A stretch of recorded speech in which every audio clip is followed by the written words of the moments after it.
अभी कोई आपके घर पर नजर रख रहा है? मेरे प्यारे बच्चे, यदि आप स्वर्गदूतों में विश्वास करते हैं तो यह वीडियो देखना शुरू करें और इसे पूरा देखें। एंजल का कहना है कि अभी कोई आपके घर पर नजर रख रहा है। कारण भयावह है, लेकिन उस तरह नहीं जैसा आप सोच रहे हैं। आप शायद यह मानते हो कि यह भौतिक जगत में आपकी सुरक्षा के बारे में है, लेकिन जो आप अभी तक नहीं देख पाए हैं वह अदृश्य जगत में घटित हो रहा है। आप जो महसूस कर रहे हैं वह व्यामोह नहीं है। आप जो महसूस कर रहे हैं वह कोई झूठा खतरा नहीं है। यह वह क्षण है जब आध्यात्मिकता का सांसारिकता से मिलन होता है। और मैं, तुम्हारा परमेश्वर यहोवा, पर्दा हटा रहा हूं ताकि तुम समझ सको कि तुम किस समय में रह रहे हो। कोई है जो तुम पर अपनी नजरें गड़ाए हुए हैं, इसलिए नहीं कि वह तुम्हारी प्रशंसा करता है, बल्कि इसलिए कि वह उस प्रकाश के बारे में उत्सुक है जिसे वह समझा नहीं सकता। आपकी उपस्थिति ने उनके अंधकार को भंग कर दिया है। आपकी शांति ने उनकी अराजकता को खत्म कर दिया है। आपकी स्थिरता, आपकी अडिग शांति, दूसरों को जिस बात से घबराहट होती है उसके सामने आपकी स्थिरता ने उन्हें संदिग्ध बना दिया है। वे चक्कर लगाते रहे हैं, देखते रहे हैं, कानाफूसी करते रहे हैं, आश्चर्य करते रहे हैं कि आप जैसा व्यक्ति ऐसे अस्पष्ट अनुग्रह के साथ कैसे रह सकता है। लेकिन मैं इससे आश्चर्यचकित नहीं हूं। मैंने तुमसे पहले ही कहा था कि मैं तुम्हें एक पहाड़ी पर बसा शहर की तरह बनाऊंगा जिसे छिपाया नहीं जा सकेगा। और अब आप यहां हैं, रात में चमकते हुए, उन आंखों द्वारा देखे जा रहे हैं जो यह नहीं समझती कि आप क्या लेकर जा रहे हैं। इस समय कोई आपके घर पर नजर रख रहा है और इसका कारण उसके लिए भयावह है। वे यह जान रहे हैं कि जो कुछ भी उन्होंने आपसे लेने की कोशिश की उससे आपका कुछ भी नहीं बिगड़ा। वे यह जान रहे हैं कि आपके बारे में उनके द्वारा बोले गए प्रत्येक झूठे शब्द ने ही आपके उत्थान की नींव रखी है। वे यह देखने के लिए देख रहे हैं कि जिस चीज से उन्हें उम्मीद थी कि वह आपको तोड़ देगी, क्या वह अंततः काम कर गई है।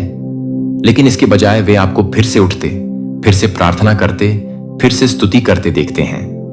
वे आपके अंदर रहने वाले लचीलेपन को नहीं समझ सकते, क्योंकि वे नहीं जानते कि आपके साथ कौन चल रहा है। भयावह बात यह नहीं है कि कोई आप पर नजर रख रहा है। भयावह बात यह है कि उन्हें यह एहसास हो रहा है कि जो मैंने कवर किया है उसे वे छू भी नहीं सकते। उन्हें एहसास हो रहा है कि उन्होंने एक व्यक्ति से लड़ने की कोशिश की थी, लेकिन वास्तव में वे किसी शाश्वत चीज से मुकाबला कर रहे थे। उन्होंने तुम्हें लड़खड़ाते हुए देखा, परंतु उन्होंने उन स्वर्गदूतों को नहीं देखा जिन्होंने तुम्हें पकड़ लिया। उन्होंने तुम्हें रोते हुए देखा, लेकिन उन्होंने कभी मेरी आवाज को आधी रात को तुम्हारी आत्मा से वादे करते हुए नहीं सुना। उन्होंने तुम्हें अकेले चलते देखा, लेकिन उन्होंने मुझे तुम्हारे साथ चलते नहीं देखा। मैं अब किसी को बेनकाब कर रहा हूं। कोई ऐसा व्यक्ति जो सोचता था कि वह अदृश्य है, कोई ऐसा व्यक्ति जो सोचता था कि उसके इरादे कभी उजागर नहीं होंगे। अंततः मैं उस व्यक्ति को उजागर कर रहा हूं जो आपके चेहरे पर मुस्कुराता था, लेकिन बंद दरवाजों के पीछे आपके कदमों का अध्ययन करता था। मैं उस व्यक्ति को उजागर कर रहा हूं जो पड़ोसी, मित्र, राहगीर होने का नाटक करते हुए बाहर खड़ा था, जबकि वास्तव में वे किसी काम से आए थे और उन्हें किसी अंधकारमय चीज द्वारा निरीक्षण करने तथा जो कुछ उन्होंने देखा उसकी रिपोर्ट करने के लिए भेजा गया था। लेकिन उन्हें यह उम्मीद नहीं थी कि मेरी महिमा आपके घर पर मंडराती रहेगी। उन्हें आपकी दीवारों में, आपके कमरों में, आपके वातावरण में मेरी उपस्थिति महसूस होने की उम्मीद नहीं थी। उन्हें आपकी कमजोरियां ढूंढने, आपके जीवन में दरारें ढूंढने के लिए भेजा गया था। लेकिन उन्होंने जो पाया वह अडिग शक्ति थी। उन्होंने पाया कि आप सिर्फ एक व्यक्ति नहीं हैं, आप एक अभयारण्य हैं, आप एक चलती फिरती गवाही हैं। तुम मेरी आत्मा का निवास स्थान हो, और जिसे मैंने पवित्र किया है उसे कोई भी षड्यंत्र छू नहीं सकता। आप पूछ रहे हैं कि आपको ऐसा क्यों लग रहा है कि कोई आपको देख रहा है, आपका आराम क्यों बाधित हो रहा है, आप खिड़की से बाहर क्यों देखते हैं और ठंड क्यों महसूस करते हैं जबकि वहां कोई नहीं है।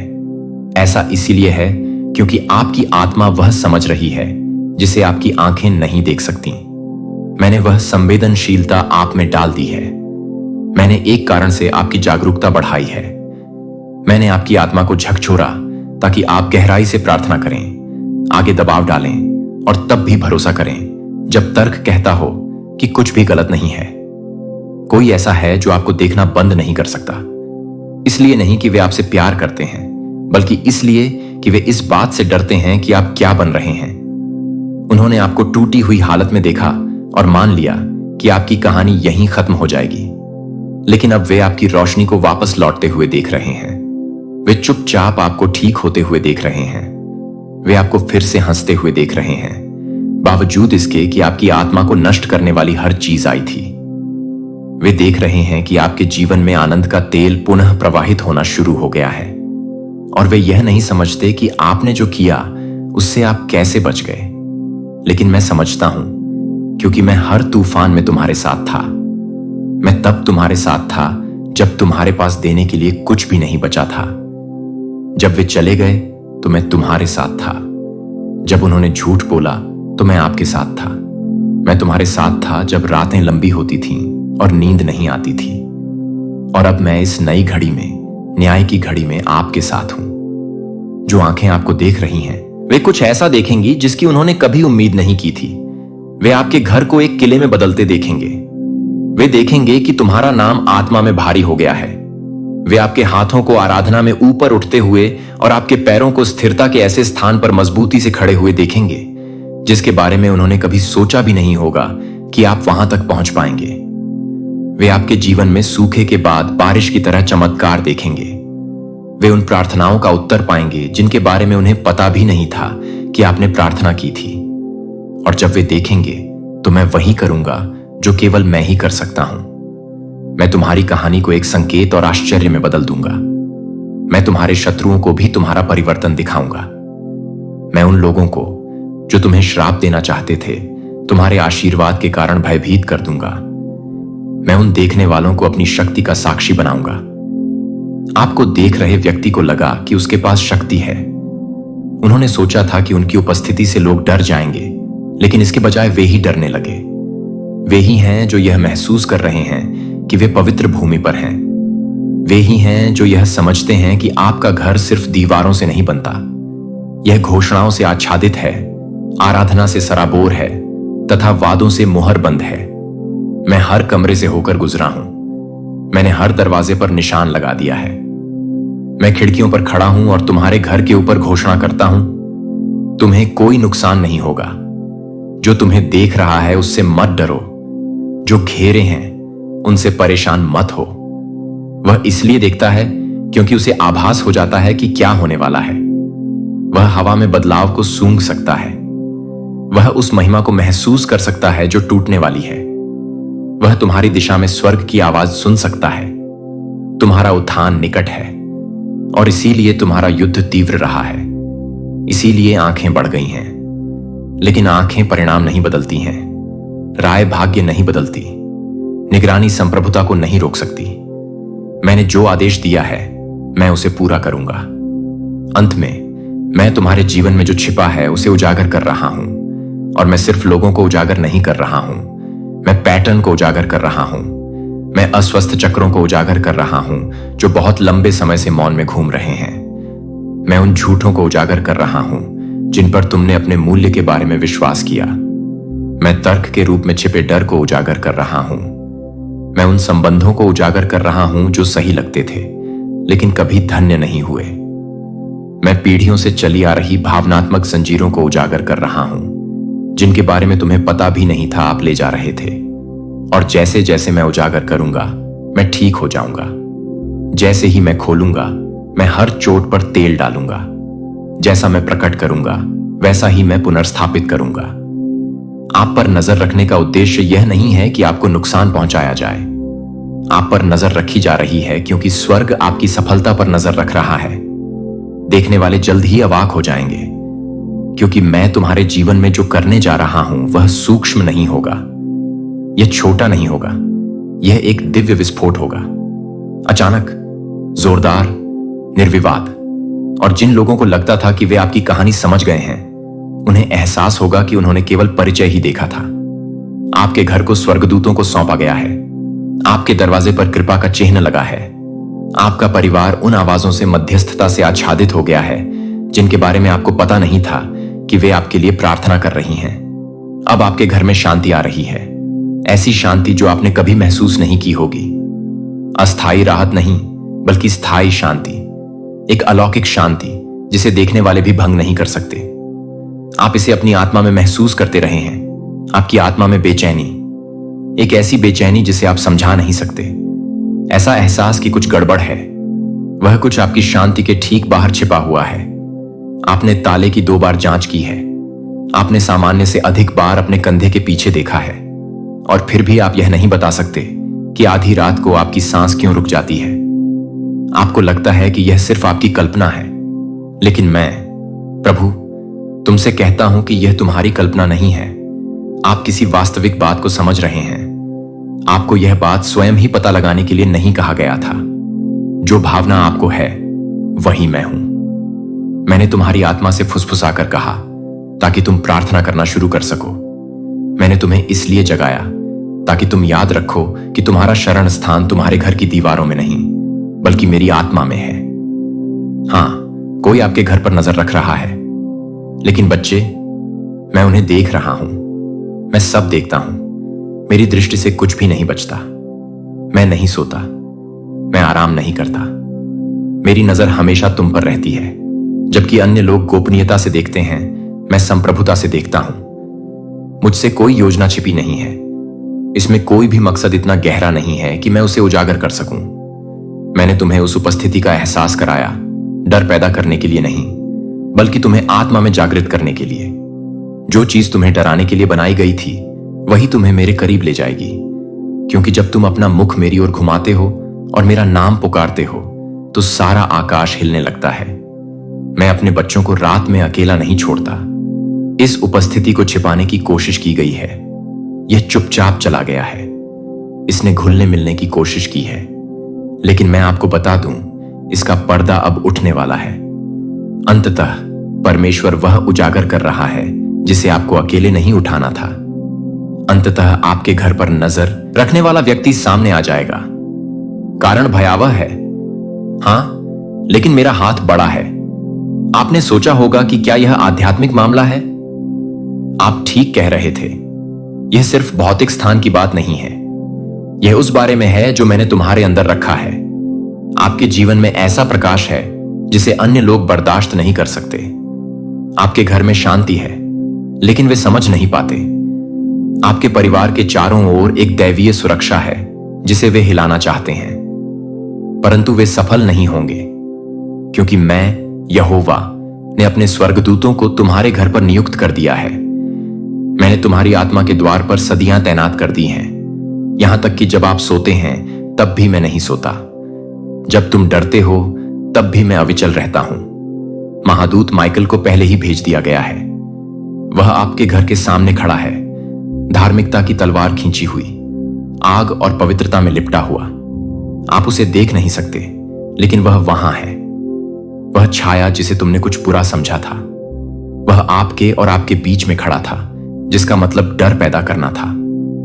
अंधेरे में फुसफुसाई गई हर योजना अब मेरे हाथों में सौंप दी गई है, और मैं इसे नष्ट कर रहा हूं। उन्होंने तुम पर इसलिए नजर नहीं रखी कि तुमने क्या गलत किया है, बल्कि इसलिए कि मैंने तुम्हारे जीवन पर क्या थोपा है। उन्हें आभास होता है कि कुछ आने वाला है, एक सफलता, एक उन्नति, एक आशीर्वाद जो प्रकट होने के कगार पर है। उन्होंने आपका नाम वहां देखा है जहां उन्हें इसकी उम्मीद नहीं थी। उन्होंने बंद दरवाजों के पीछे आपके बारे में हो रही बातचीत सुनी है, और ईर्ष्या धुएं की तरह उठने लगी है। परंतु मैं तुमसे कहता हूं कि जो कुछ मैंने पवित्र ठहराया है, उसे ईर्ष्या की कोई आग भस्म न करेगी। यदि आप दान देना चाहते हैं या अपनी सराहना दिखाना चाहते हैं, तो आप $100 तक का सुपर थैंक्स दे सकते हैं। जो आपको देख रहा है वह यह दिखावा कर सकता है कि वह हानि रहित है। वे सार्वजनिक रूप से मुस्कुरा सकते हैं। हो सकता है कि उन्होंने एक बार आपको मित्र भी कहा हो, लेकिन कुछ बदल गया। जब उन्होंने देखा कि मैं तुम्हारे साथ क्या कर रहा हूं, तो उनके दिल में कुछ बदलाव आया। उनकी आत्मा आक्रोश को छिपा नहीं सकी, भले ही उनके शब्दों ने ऐसा करने की कोशिश की। लेकिन आप अंधे नहीं हैं। मैं आपसे बात कर रहा था। मैं आपकी आत्मा को झकझोर रहा हूं। तुम्हें पता चल गया है कि यह कौन है। आपने इसका सपना देखा है। आपने इसे खारिज कर दिया है। आपने स्वयं को यह समझाने का प्रयास किया है कि आप बहुत अधिक संवेदनशील हो रहे हैं, परंतु अब मैं तुमसे कहता हूं कि जो मैं तुम्हें दिखा रहा हूं उसे टाल मत दो। मैं बिना उद्देश्य के कुछ भी प्रकट नहीं करता। इसका उद्देश्य आपकी शांति को नष्ट करना नहीं है, यह आपके विश्वास को पुनः निर्देशित करने के लिए है। वे शायद देख रहे होंगे, लेकिन मैं तो देख रहा हूं। वे बाहर खड़े हो सकते हैं, लेकिन मैं भीतर रहता हूं। वे योजना बना सकते हैं, लेकिन मैं आदेश देता हूं। अब मुझ पर विश्वास करो, मुझ पर पहले से भी अधिक विश्वास करो। प्रार्थना करना शुरू करें, डर के कारण नहीं, बल्कि इस विश्वास के साथ कि मैं पहले से ही काम पर लगा हुआ हूं। आप मुझे आगे बढ़ने के लिए मनाने के लिए प्रार्थना नहीं कर रहे हैं। मैं पहले ही स्थानांतरित हो चुका हूं। आप स्वयं को घटित हो रहे चमत्कार के साथ जोड़ने के लिए प्रार्थना कर रहे हैं। अब आपकी प्रार्थनाएं घोषणाएं हैं। अब आपके शब्दों में आग है। मेरा नाम बोलो और देखो कि चीजें कैसे बदलने लगती हैं। तुम केवल एक झलक देखते हो, लेकिन मैं सब कुछ देखता हूं। आपके आसपास एक आत्मा है जो आपके घर के वातावरण को प्रभावित करने की कोशिश कर रही है। यही कारण है कि आप हाल ही में अशांत महसूस कर रहे हैं। तुमने सोचा कि यह सिर्फ चिंता है, लेकिन मैं तुम्हें जगाने की कोशिश कर रहा था। पृष्ठभूमि में ऐसी चीजें घटित हो रही हैं जिन्हें आपकी भौतिक आंखें नहीं देख सकती, लेकिन मैं हर पल तुम्हारी रक्षा करता रहा हूं। कोई आपके घर का चक्कर लगा रहा है, कोई ऐसा व्यक्ति जो पहले भी आप पर मुस्कुराया हो। आप मानते थे कि कोई व्यक्ति बस गुजर रहा था, लेकिन ऐसा नहीं था। यह व्यक्ति किसी गहरी बात, किसी गुप्त बात से बंधा हुआ है जिसे वे कभी नहीं चाहते थे कि आप जानें। वे आपके स्थान, आपके जीवन और आपके विश्वास तक पहुंच चाहते थे, लेकिन मैंने उन्हें प्रवेश करने से रोक दिया है। वे यह समझने की कोशिश कर रहे हैं कि आपके दिल तक दोबारा कैसे पहुंचा जाए, लेकिन उनके कारण अब मासूम नहीं रहे। वे यह समझना चाहते थे कि आप तक कैसे पहुंचा जाए, प्रेम के कारण नहीं, बल्कि ईर्ष्या के कारण। उन्होंने आपके आशीर्वाद को देखा और उसका श्रेय लेना चाहा। उन्होंने आपका उपकार देखा और उसे हटाने के लिए चुपचाप षड्यंत्र रचा। परंतु वे यह नहीं समझ पाए कि मैंने तुम्हारे घर पर एक आध्यात्मिक मुहर लगा दी है। कोई भी बुरी योजना, कोई भी झूठी कानाफूसी, कोई भी अंधेरा इरादा उस चीज से नहीं गुजर सकता जिसे मैंने मुहर बंद कर दिया है। अब मुझ पर पहले से भी अधिक विश्वास करो। अपनी चुप्पी पर मेरा विश्वास करो। मेरा विश्वास करो। जब तुम बिना किसी कारण के आधी रात को जाग जाते हो, वह कोई आकस्मिक क्षण नहीं था। यह मैं ही था जो तुम्हारी आत्मा को प्रार्थना करने के लिए प्रेरित कर रहा था, मुझे पुकारने के लिए। मैंने तुम्हारे घर के बाहर एक देवदूत रखा है। मैंने पहले ही आकाश में चेतावनी भेज दी है और पर्दाफाश करना भी शुरू कर दिया है। अंततः परमेश्वर इस व्यक्ति को उजागर कर रहा है जिसने बहुत चालाकी से आपका फोन हैक कर लिया, जिसके साथ आप हंसे थे, जिसे आपने हानि रहित समझा था। उन्होंने कहा कि उन्होंने यह काम जिज्ञासावश किया, लेकिन यह सिर्फ जिज्ञासा नहीं थी, यह गणना थी। वे आपकी योजनाओं के बारे में अधिक जानना चाहते थे। वे आपकी निजी बातचीत का पता लगाना चाहते थे। वे आपके विचारों, आपकी गतिविधियों, आपके इरादों को समझना चाहते थे। क्यों? क्योंकि वे आपका वह संस्करण बनने की कोशिश कर रहे थे जो वे कभी नहीं बन सकते। लेकिन मैंने उन्हें रोक दिया। मैंने तुम्हारी पहचान पर एक दैवीय अवरोध लगा दिया है। उन्होंने सोचा होगा कि उन्हें आपके डेटा तक पहुंच प्राप्त है, लेकिन वास्तव में उन्हें आपके भाग्य तक कभी पहुंच नहीं मिली। मेरे बच्चे, तुम्हें यह समझना होगा, आप आध्यात्मिक रूप से जितना समझते हैं उससे कहीं अधिक सुरक्षित हैं। हर बार जब आप प्रार्थना करते थे, तब भी जब आपको लगता था कि आपकी आवाज कमजोर हो गई है, मैंने उसे रिकॉर्ड कर लिया। मैंने तुम्हारे शब्दों को आग में लपेट दिया और अपने स्वर्गदूतों को तुम्हारी दीवारों पर खड़ा होने के लिए भेज दिया। तुम्हारा अकेले में रोया हर आंसू कभी अनदेखा नहीं होता। मैंने उनमें से प्रत्येक को बोतल में बंद कर दिया है और मैं उनका प्रयोग न्याय करने के लिए करूंगा। आप सुरक्षित हैं, आप पकड़े गए हैं, आपके साथ कुछ भी गलत नहीं होगा। हां, कोई आपकी दुनिया को हिलाने की कोशिश कर रहा है, परंतु मैं वह परमेश्वर हूं जिसे हिलाया नहीं जा सकता। जब मैं यह कहता हूं तो मुझ पर विश्वास करें। यह बेहतर है कि मैं तुम्हें अभी सत्य दिखा दूं, बजाय इसके कि बाद में तुम भ्रम में फंस जाओ। आपने संकेत देखे, आपने बदलाव महसूस किया। हंसी बदल गई, पाठ छोटे होते गए, उत्तर धीमे हो गए, उपस्थिति अधिक ठंडी महसूस हुई। वह आपकी कल्पना नहीं थी, यह आपकी आत्मा थी जिसने आपके मन द्वारा परिवर्तन को स्वीकार करने से पहले ही उसे पहचान लिया। आप अपने आप से कहते रहे कि ज्यादा मत सोचो, लेकिन मैं ही था जो तुम्हें धकेल रहा था।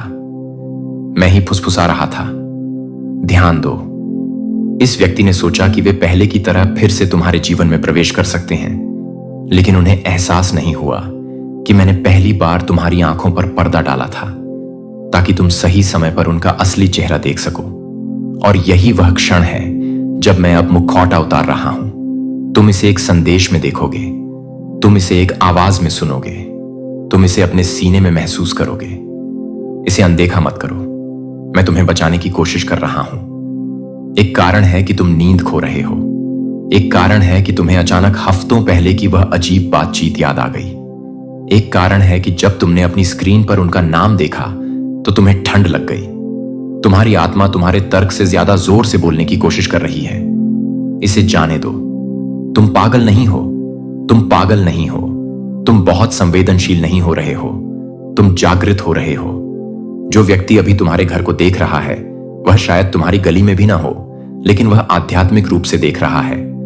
वह ईर्ष्या के साथ मिश्रित जिज्ञासा की जगह से देख रहा है। उनके इरादे उन्हें भले ही बुरे ना लगें, लेकिन वे मेरे सामने शुद्ध नहीं हैं। और मैं एक ऐसा परमेश्वर हूं जो सब कुछ देखता है। वे पुनः जुड़ना चाहते हैं, लेकिन उनकी इच्छा का मूल अहंकार है। वे आपका अगला कदम जानना चाहते हैं, इसलिए नहीं कि वे आपका जश्न मना रहे हैं, बल्कि इसलिए कि वे आपको रोकना चाहते हैं। लेकिन वे ऐसा नहीं करेंगे, मैं इसकी अनुमति नहीं दूंगा। मेरे बच्चे, तुम्हें डरने की जरूरत नहीं है। आपको जल्दबाजी करने, घबराने या डर कर अपने बाल बदलने की कोई जरूरत नहीं है। बस प्रार्थना करते रहो, बस भरोसा रखें, बस मुझे वही बताने दीजिए जो बताने की जरूरत है। अगले कुछ दिनों में एक कॉल आने वाली है, एक संदेश, एक नाम जिसे आपने काफी समय से नहीं सुना है। प्रतिक्रिया देने में जल्दबाजी न करें, पहले इसे मेरे पास लाओ। इससे पहले कि आप उनसे बात करें, मुझे आपकी आत्मा से बात करने दीजिए।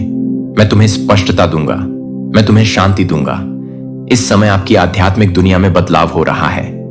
यही कारण है कि आप कुछ लोगों से अलग थलग महसूस कर रहे हैं। यही कारण है कि अचानक आपको उनसे बात करने का मन नहीं करता जिनके साथ आप हंसते थे।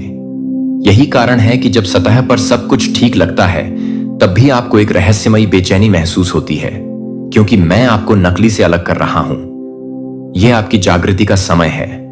यह वह मौसम है जहां मैं तुम्हें हर अस्पष्ट संबंध, हर छिपी हुई दोस्ती, हर विषाक्त आत्मिक बंधन से बाहर खींच रहा हूं। मुझे पता है इससे दुख होता है। मैं जानता हूं कि आप उनमें सर्वश्रेष्ठता पर विश्वास करना चाहते हैं, लेकिन मुझे आपके लिए यह करने दीजिए। मुझे आपकी शांति को भंग करने वाली चीजों को हटाकर आपकी शांति की रक्षा करने दीजिए। आपसे कभी भी यह अपेक्षा नहीं की गई थी कि आप हमेशा चीजों को समझने का बोझ उठाते रहें। यह मेरा काम है।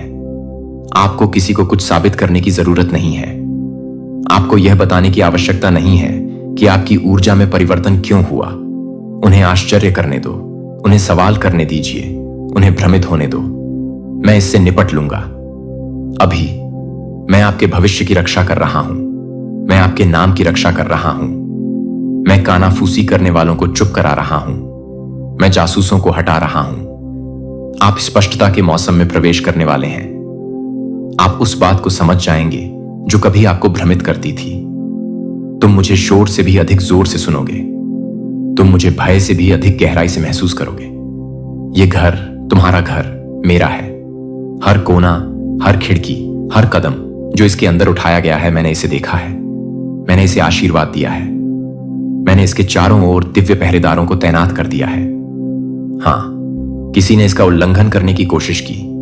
हां, किसी ने आपकी निजता में झांकने की कोशिश की। हां, किसी ने आपके फोन का पता लगाने की कोशिश की, अपने सोशल मीडिया तक पहुंचे।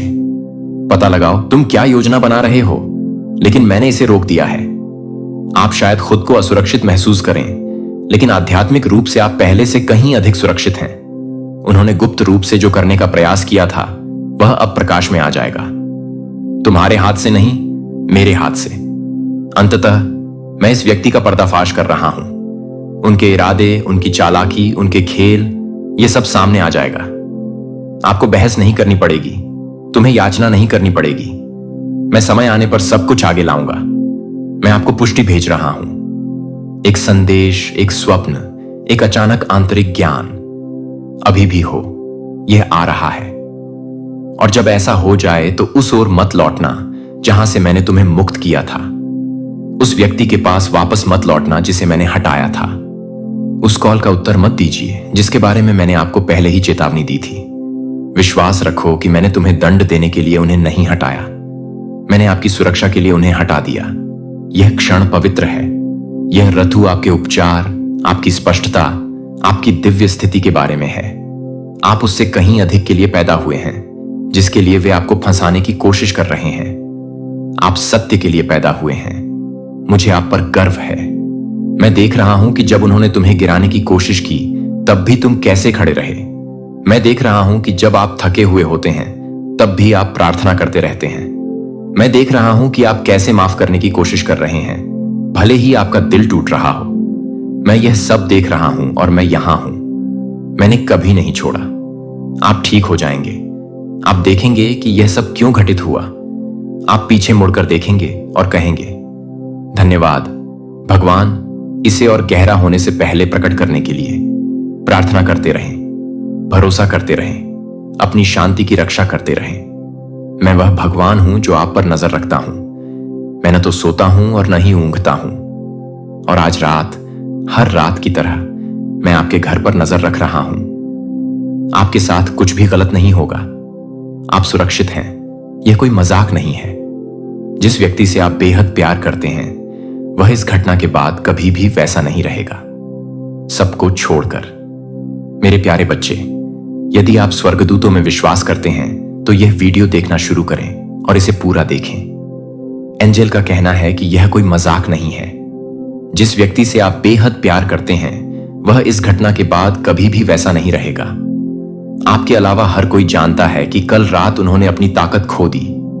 उनकी आग इतनी धीमी हो गई कि सुबह की रोशनी भी उसे बुझा नहीं सकी। यद्यपि उन्होंने दृढ़ता से खड़े रहने की कोशिश की, लेकिन उनकी आत्मा उस चीज के सामने झुक गई जिसके बारे में उन्होंने कभी बात नहीं की थी। और मैंने यह सब देखा। मैंने इसे तब घटित होते देखा जब तुम सो रहे थे। मैंने यह सब तब होते देखा जब किसी और ने नहीं देखा था। मैंने उन्हें चुपचाप बैठे और अपनी आंखें बंद करते देखा, शांति से नहीं बल्कि एक प्रकार की पराजय से जिसके लिए उनके पास शब्द नहीं थे। और अब सब कुछ अलग है, लेकिन आपने अभी तक इस पर ध्यान नहीं दिया है, क्योंकि आपका हृदय उनके प्रकाश में विश्वास करता है, क्योंकि आपका प्यार हार मानने को तैयार नहीं है, क्योंकि जब वे हमसे दूर चले गए तब भी तुम मध्यस्थता में खड़े रहे। लेकिन मैं यह बात अब आपको बता रहा हूं, कल रात कुछ बदल गया, और जो कुछ उन्होंने खोया वह मानवीय आंखों से दिखाई नहीं देता। उन्होंने अपनी सांस नहीं खोई, लेकिन उन्होंने कुछ अधिक महत्वपूर्ण चीज खो दी, लड़ने की इच्छा। उनकी आवाज में जो साहस छिपा था वह शर्म और रहस्य के नीचे दब गया। वे आपकी उपस्थिति में हंसते और सिर हिलाते हुए चल रहे हैं, लेकिन अंदर ही अंदर वे उलझते जा रहे हैं। यह संदेश आपको डराने के लिए नहीं है, यह तुम्हें तैयार करने के लिए है, क्योंकि मैं चाहता हूं कि तुम अब मेरी आंखों से देखो। मैं चाहता हूं कि आप यह दिखावा करना बंद करें कि कुछ हुआ ही नहीं। मैं चाहता हूं कि आप जागरूक रहें। आप उस चीज को ठीक नहीं कर सकते जिसे आप स्वीकार नहीं करेंगे। आप उस चीज को ठीक नहीं कर सकते जिसे आप छू नहीं सकते। उन्होंने अपना विश्वास खो दिया। उन्होंने वह दूरदृष्टि खो दी जो कभी उनके पास थी। उन्होंने एक ऐसे क्षण में अपना एक हिस्सा खो दिया जिसे वे कभी नहीं भूल पाएंगे। और वे आपको यह बताने से डरते हैं क्योंकि वे नहीं चाहते कि आप चले जाएं। वे पहले ही अपने आप को यह विश्वास दिला चुके हैं कि यदि आपको कभी पता चल गया कि वास्तव में क्या हुआ था तो आप वहां से चले जाएंगे। इसलिए इसके बजाय उन्होंने चुप्पी को चुना है। उन्होंने इसे मुस्कुराहटों और उथली बातचीत के नीचे दबाना चुना है। लेकिन आप बेहतर जानते हैं, आप महसूस करते हो। अब आप उनके पीछे आने वाले भार को महसूस करते हैं। आपने देखा होगा कि जब आप भविष्य के बारे में बात करते हैं तो उनकी नजरें आपकी नजरों से बच जाती हैं। आपने देखा होगा कि वे बोलने की अपेक्षा अधिक रुकते हैं। ऐसा नहीं है कि वे आपसे प्यार नहीं करते। बात यह है कि उन्हें यह नहीं पता कि वे अब आपके प्यार के लायक हैं या नहीं। और मैं ही अब आपको यह बात बता रहा हूं, क्योंकि मेरे पास इस व्यक्ति के लिए योजनाएं हैं और मेरे पास आपके लिए योजनाएं हैं। और मैं नहीं चाहता कि कल का झूठ उस पुनर्स्थापना को भ्रष्ट कर दे जो मैंने पहले ही लिखी है। मैंने हर निशान देखा है, मैंने हर आंसू को गिना है। मैं अंधेरे में उनके साथ खड़ा रहा जब उन्हें लगता था कि कोई भी कभी नहीं जान पाएगा। और मैंने इस क्षण की प्रतीक्षा की है कि आप मुझे सुने, कि आप अंततः अपना हृदय उस बात के लिए खोलें जो मैं आपको दिखाने का प्रयास कर रहा हूं। यही वह क्षण है जहां रहस्योद्घाटन निर्णय से मिलता है। यहीं पर आराम खत्म हो जाता है और टकराव शुरू हो जाता है। हिंसा से नहीं, दोषारोपण से नहीं, बल्कि सत्य से। क्योंकि मैं उनसे प्यार करता हूं और मैं तुमसे प्यार करता हूं, और मैं तुम दोनों को मौन रहकर नष्ट नहीं होने दूंगा। मैं उस शांत समझौते को उजागर कर रहा हूं, वह रहस्य जिसके बारे में उन्हें उम्मीद थी कि वह अपने आप ही गायब हो जाएगा। मैं उन्हें शर्मिंदा करने के लिए नहीं, बल्कि उन्हें वापस लाने के लिए उजागर कर रही हूं, क्योंकि कल रात उन्होंने सिर्फ साहस ही नहीं खोया, उन्होंने अपनी आवाज भी खो दी है, और उसे वापस पाने के लिए उन्हें मदद की जरूरत है। उन्हें अपने दुख को सहने के लिए किसी की आवश्यकता है। उन्हें किसी ऐसे व्यक्ति की आवश्यकता है जो सत्य बोलने पर भी पीछे ना हटे। और मैंने तुम्हें वह व्यक्ति चुना है। मैं जानता हूं यह भारी है, मैं जानता हूं कि यह असंभव लगता है, लेकिन अगर आप यात्रा के इस हिस्से को पूरा करने में सक्षम नहीं होते तो मैं आपको यहां नहीं रखता।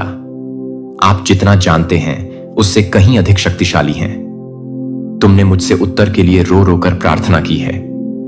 तुमने देर रात में फुसफुसाकर मुझसे पूछा था कि वे क्यों बदल रहे हैं, और मैंने तुम्हारी बात सुन ली है। आपने सोचा कि शायद आप कुछ गलत कर रहे हैं, लेकिन मैं तुम्हें बता दूं, यह तुम्हारी गलती नहीं है।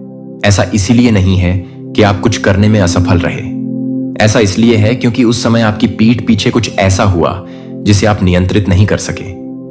लेकिन मैं वहां था, और अब मैं आपको उपचार के स्थान पर ले जाना चाहता हूं, यदि आप तैयार हों। उन्होंने अपनी शांति खो दी है, लेकिन मैं उसे वापस दे सकता हूं। उन्होंने अपनी स्पष्टता खो दी, लेकिन मैं इसे बहाल कर सकता हूं।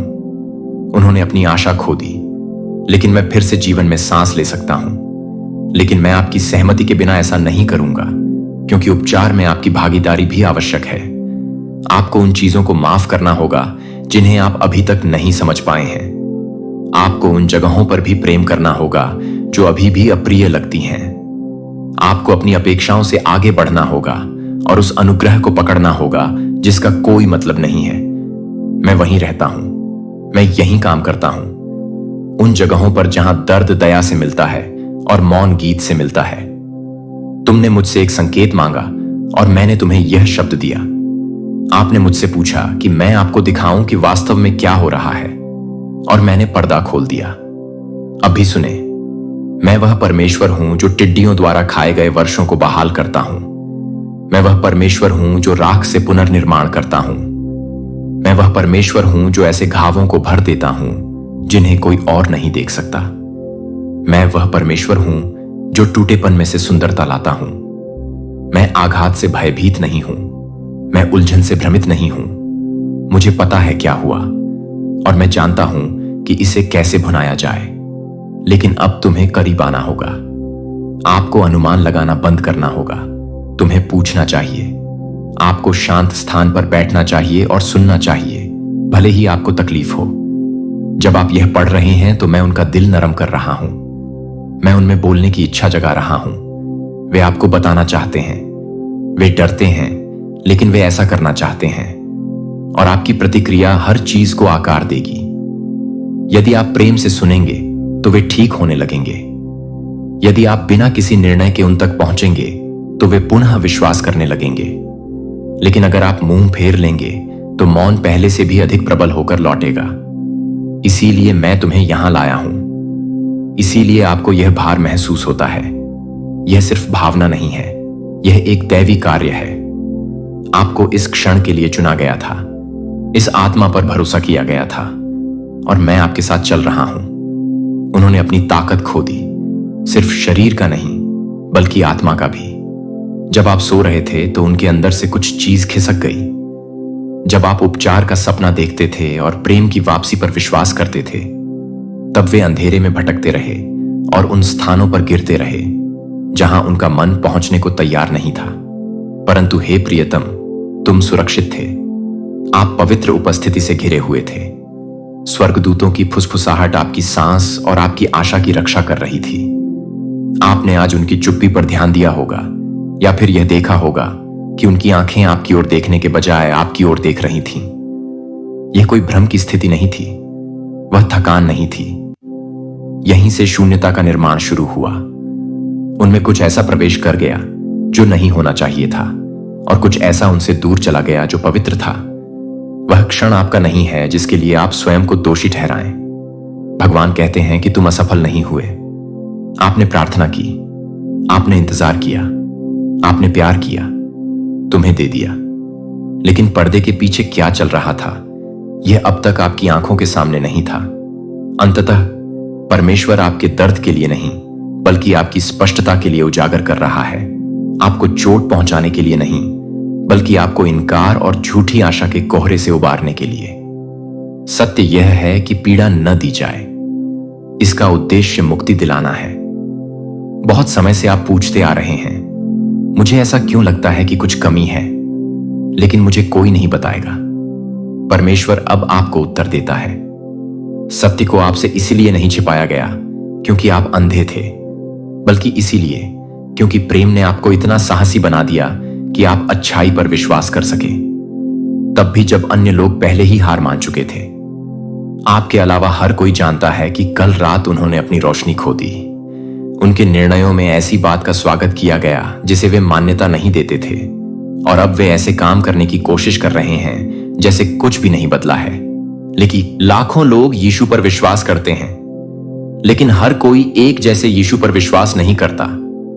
बाइबल में जो यीशु बताया गया है वह कुरान में दिखाई देने वाले यीशु से अलग है। बाइबल और कुरान दोनों ही यीशु का जिक्र करते हैं, उन्हें पहचानते हैं और उनका सम्मान करते हैं। दोनों के अनुसार यीशु मरियम से जन्मे थे, चमत्कार किए थे और एक दिन फिर से लौटेंगे। लेकिन 7 बड़ी बातें हैं जो मसीही धर्म के यीशु को इस्लाम के यीशु से अलग करती हैं। यीशु के बारे में बाइबल और कुरान के बीच के फर्क को अच्छे से समझने के लिए हमें समय में थोड़ा पीछे जाना पड़ेगा। हमें उन दिनों में जाना होगा जब भविष्यवक्ताओं का समय था। बाइबल में यीशु की कहानी उनके जन्म से भी बहुत पहले शुरू होती है। सच तो यह है कि उनके जन्म से करीब 800 साल पहले एक भविष्यवक्ता ने उनके आने की भविष्यवाणी की थी। भविष्यवक्ता यशायाह ने लिखा था, इसलिए खुद प्रभु तुम्हें एक संकेत देंगे। देखो, एक कुंवारी गर्भवती होगी और एक पुत्र को जन्म देगी, और उसका नाम इमैनुअल रखा जाएगा।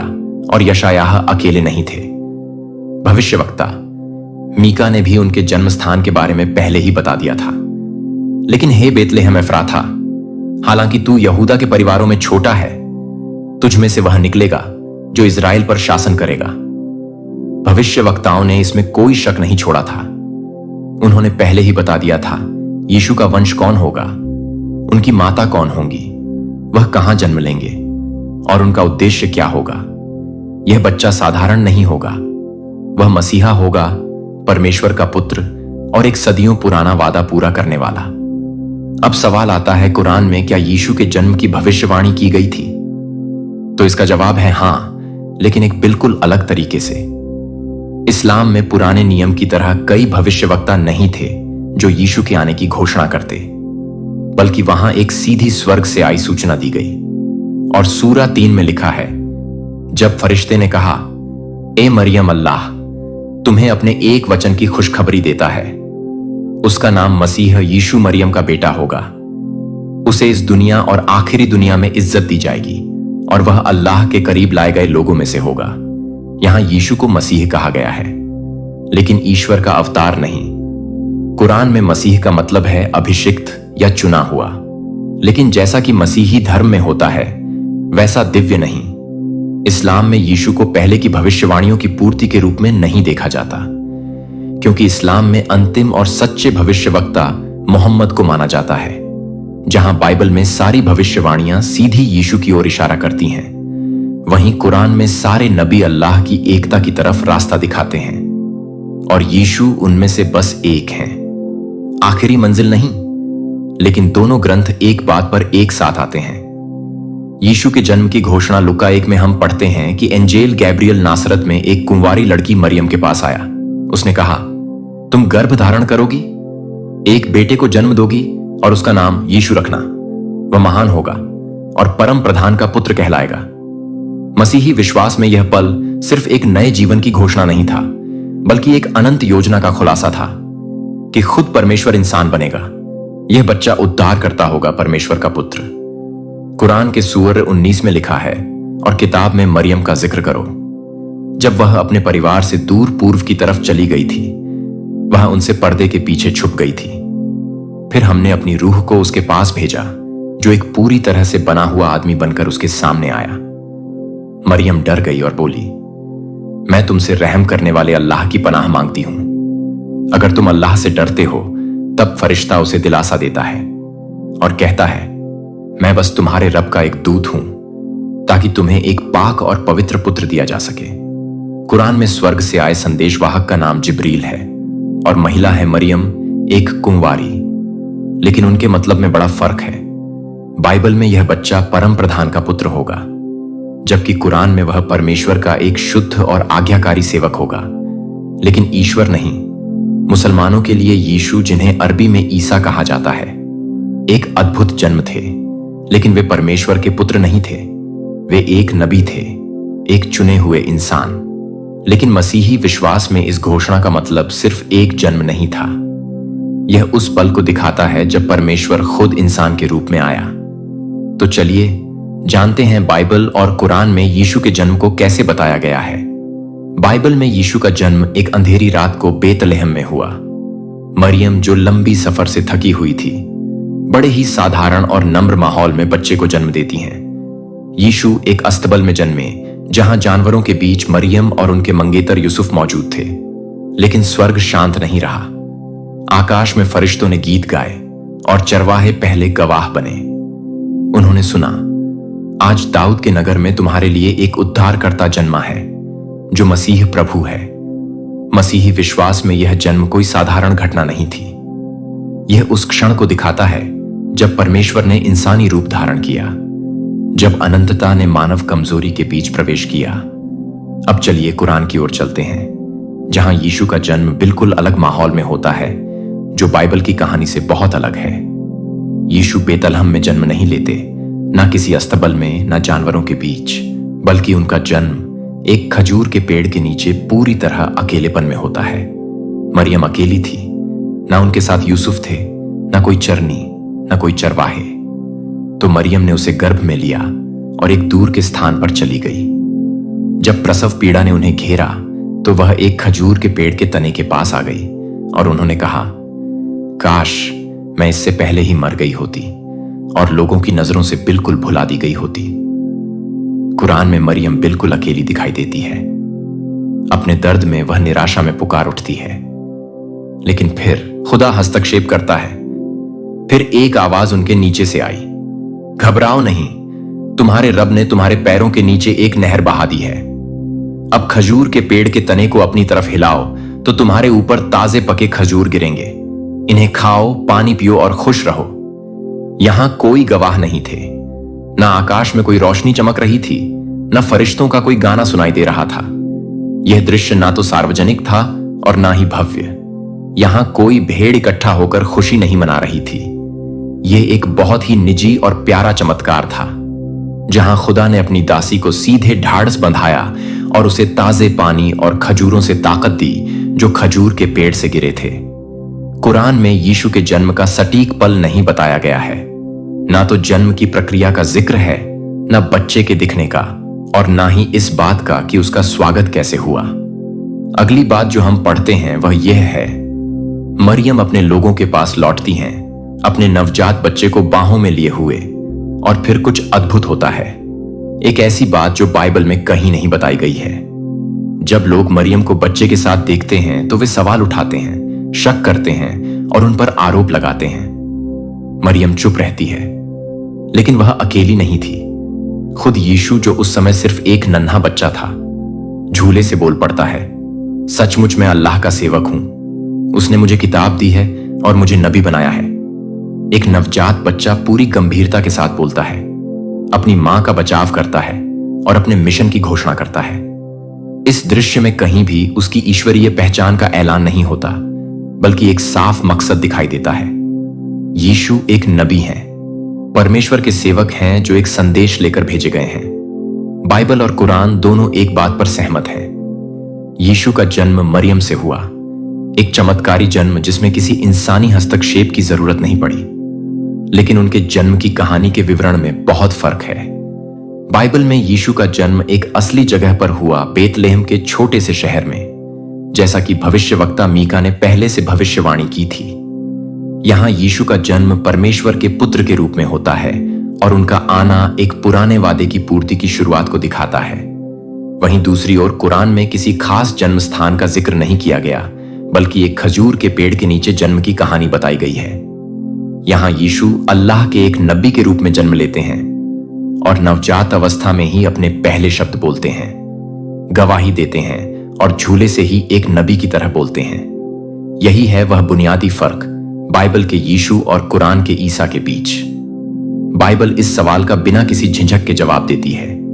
यूहन्ना के पहले ही वाक्य में लिखा है, आदि में वचन था और वचन परमेश्वर के साथ था और वचन परमेश्वर था और वचन देह बना और हमारे बीच में निवास किया। बाइबल में यीशु पूरे कहानी के सेंटर में है। उन्हीं के इर्द गिर्द सब कुछ घूमता है। उत्पत्ति से लेकर प्रकाशित वाक्य तक पूरा शास्त्र उनके बारे में ही बताता है। यीशु की भविष्यवाणी यशायाह ने की थी, उनकी घोषणा गैब्रियल ने की थी। उन्हें प्रिय पुत्र के रूप में प्रकट किया गया, क्रूस पर चढ़ाया गया, तीसरे दिन फिर से जीवित हुए और एक दिन राजा बनकर लौटने का वादा किया। यीशु सिर्फ एक शिक्षक नहीं है, वह सिर्फ एक नबी भी नहीं है, वह परमेश्वर के पुत्र हैं। त्रित्व का दूसरा व्यक्ति, उद्धारकर्ता मसीह, वह मेमना जो दुनिया का पाप उठा लेता है। मसीही विश्वास में यीशु खुद परमेश्वर का अवतार है। वह आदि और अंत है, शुरुआत और अंत दोनों। उनका उद्देश्य सिर्फ शिक्षा देना नहीं था, बल्कि छुड़ाना था। वे केवल सुधारने नहीं आए थे, बल्कि मानवता को परमेश्वर से मेल कराने आए थे, अपने बलिदान और पुनरुत्थान के द्वारा। लेकिन कुरान में इसका जवाब कुछ अलग है। यीशु, जिन्हें ऐसा कहा जाता है, ना तो परमेश्वर हैं, ना ही परमेश्वर के पुत्र हैं और ना ही वे ट्रिनिटी का हिस्सा हैं। इस्लाम में ऐसा मानना शर्क कहलाता है, यानी अल्लाह के साथ किसी और को जोड़ना, और यह इस्लाम में सबसे बड़ा पाप माना जाता है। कुरान में ईसा मरियम के बेटे को सबसे बड़े नबियों में गिना जाता है। उनका जन्म चमत्कारी ढंग से हुआ था और वे जन्म से ही पवित्र थे।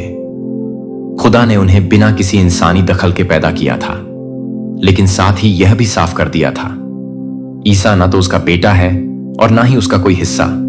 अल्लाह के लिए यह शोभा नहीं देता कि वह किसी को अपना बेटा बनाए, उसे महिमा दी जाए।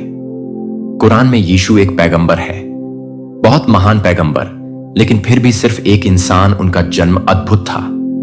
वे निष्पाप थे, उन्हें ज्ञान और चमत्कार करने की ताकत दी गई थी, लेकिन फिर भी वे पूरी तरह इंसान ही थे। हम कुरान में पढ़ते हैं, हे किताब वालों, अपने धर्म में अति मत करो और अल्लाह के बारे में सच के अलावा कुछ भी मत कहो। मसीह यीशु मरियम का बेटा बस अल्लाह के एक नबी थे। कुरान के अनुसार यीशु एक आदर्श सेवक थे। वे पूरी मानवता के लिए एक निशानी थे। वह मसीह थे, लेकिन परमेश्वर नहीं। उन्हें इस्राएल की संतान के पास भेजा गया था, इंजील यानी असली सुसमाचारक लेकर, ताकि वे तौराह की पुष्टि करें और एक आने वाले नबी मोहम्मद की घोषणा करें। बाइबल में यीशु पापों को क्षमा करते हैं, पानी पर चलते हैं, लोगों की आराधना स्वीकार करते हैं और खुद कहते हैं, जिसने मुझे देखा है उसने पिता को देखा है। कुरान में यीशु बचपन से ही बोलते हैं। वे बीमारों को ठीक करते हैं, मरे हुए को जीवित करते हैं, लेकिन हर बार अल्लाह की इजाजत से, कभी अपनी खुद की शक्ति से नहीं। आइए अब और गहराई से समझते हैं मसीही और इस्लामी विश्वास में यीशु के जीवन और चमत्कारों के बीच क्या फर्क है। अब हम आते हैं यीशु की कहानी के एक सबसे आकर्षक और शक्तिशाली पहलू पर, उनके चमत्कारों और उनकी सेवकाई पर। यह एक ऐसा विषय है जहां मसीही और इस्लामी विश्वास मिलते भी हैं और गहराई से अलग भी हो जाते हैं। बाइबल और कुरान दोनों ही बताते हैं कि यीशु, जिन्हें अरबी में ईसा कहा जाता है, ने अद्भुत चमत्कार किए थे। उन्होंने बीमारों को ठीक किया, मरे हुए लोगों को जिलाया और ऐसे चिन्ह दिखाए जो प्रकृति के नियमों को भी तोड़ते थे। लेकिन भले ही काम देखने में एक जैसे लगते हैं, फिर भी उनकी शुरुआत, उनके अर्थ और उनके उद्देश्य दोनों धर्मों में एक दूसरे से बिल्कुल अलग हैं। बाइबल में सुसमाचार हमें एक ऐसी सेवकाई की कहानी सुनाते हैं जिसने पूरी दुनिया को हिला दिया था। सिर्फ 3 साल और यीशु ने एक कभी न मिटने वाली छाप छोड़ दी। उन्होंने सिर्फ अपने शब्दों से नहीं, बल्कि अपने चमत्कारों से भी दिलों को बदल दिया, जो प्रकृति के नियमों को भी झुका देते थे। सिर्फ 3 सालों में उन्होंने एक ऐसी विरासत बना दी जो कभी नहीं मिटेगी। यीशु सिर्फ बोलने नहीं आए थे, वह अधिकार के साथ काम करने आए थे। उन्होंने अंधों को आंखें दी, कोढ़ियों को शुद्ध किया, थोड़ी सी रोटियों और मछलियों से हजारों को खिलाया, सिर्फ एक शब्द से तूफानों को शांत किया, पानी पर चले और मरे हुए को जीवित किया। उनके सबसे शक्तिशाली चमत्कारों में से एक है लाजर का फिर से जीवित होना। हम पढ़ते हैं, तब यीशु गहरी भावना से भरकर ऊंचे स्वर में पुकारे, लाजर बाहर आ। और जो मर चुका था वह बाहर आ गया। सोचिए, कौन ऐसा है जो एक मुर्दे को आवाज दे और वह चल पड़े। मसीही विश्वासियों के लिए यह चमत्कार केवल शक्ति के चिन्ह नहीं है, यह इस बात का जीता जागता सबूत है कि यीशु देह में आए परमेश्वर हैं। यीशु को कभी भी शक्ति उधार नहीं लेनी पड़ी। उन्होंने बस आदेश दिया और प्रकृति ने उनकी आज्ञा मानी। बाइबल में हम देखते हैं यीशु पापों को क्षमा करते हैं, अपनी खुद की शक्ति से मृतकों को जलाते हैं और परमेश्वर के राज्य की घोषणा पूर्ण अधिकार के साथ करते हैं। उनकी सेवकाई ने एक आत्मिक क्रांति को जन्म दिया, इसीलिए उन्हें गहरे प्यार भी मिला और गहरी नफरत भी। और अब चलिए सुनते हैं कि कुरान क्या कहता है। इस्लाम में भी यीशु ने चमत्कार किए और कुछ चमत्कार तो वही हैं जो बाइबल में दर्ज है, लेकिन एक बहुत महत्वपूर्ण फर्क है। हर चमत्कार अल्लाह की अनुमति से होता है। यह बात कुरान में बार बार दोहराई जाती है, यह साफ कर देने के लिए कि ईसा अपनी खुद की शक्ति से काम नहीं करते, बल्कि एक आज्ञाकारी नबी के रूप में अल्लाह की सेवा करते हैं। सूर्य 3 में लिखा है, मैं तुम्हारे पास तुम्हारे रब की ओर से एक निशानी लेकर आया हूं। मैं तुम्हारे लिए मिट्टी से एक पक्षी की शक्ल बनाऊंगा, फिर उसमें फूंक मारूंगा और वह अल्लाह की अनुमति से उड़ने लगेगा। कुरान में यीशु हमेशा अल्लाह की अनुमति से चमत्कार करते हैं। यह शब्द बार बार आता है। कुरान में बताए गए चमत्कारों में शामिल है अंधों को ठीक करना, कोढ़ियों को चंगा करना, मरे हुए को जीवित करना और 2 ऐसे अद्भुत चमत्कार जिनका बाइबल में जिक्र नहीं है। बचपन में झूले से बोलना और मिट्टी से बनाए गए पक्षी को जान डालकर उड़ाना। यीशु ने ऐसे चमत्कार किए जो साफ दिखाते हैं कि वह बाकी नबियों से अलग थे। लेकिन यह इसलिए नहीं था कि वह खुद परमेश्वर थे, बल्कि इसलिए क्योंकि अल्लाह ने उन्हें यह करने की अनुमति दी थी। यहां तक कि झूले से बोलना, जो बाइबल में नहीं बताया गया, कुरान में एक बहुत खास चमत्कार के रूप में दर्ज है। कुरान में यीशु साफ कहते हैं, सचमुच मैं अल्लाह का सेवक हूं। उसने मुझे किताब दी है और मुझे नबी बनाया है। यह काम उनके अनोखे और पवित्र स्वभाव को दिखाते हैं, जो उन्हें बाकी नबियों से अलग करते हैं। लेकिन यह काम उनकी दिव्यता का सबूत नहीं बनते, बल्कि कुरान साफ चेतावनी देता है। यीशु को परमेश्वर का रूप मानना सबसे बड़ा पाप है, जिसे इस्लाम में कुफ्र कहा जाता है। इसीलिए कुरान में यीशु की सेवकाई का मकसद है तोराह की पुष्टि करना और उनके बाद आने वाले नबी मां मोहम्मद की घोषणा करना। कुरान के अनुसार यीशु एक सच्चे और वफादार नबी थे। उन्हें खुदा ने शक्ति दी थी और वे एक बड़ी भविष्यवाणी की योजना का हिस्सा थे। लेकिन बाइबल में यीशु की सेवकाई एक सीधा रास्ता दिखाती है जो क्रूस की ओर जाता है। बाइबल में यीशु की सेवकाई परमेश्वर के राज्य की घोषणा करती है और मानवता को उनके उद्धार बलिदान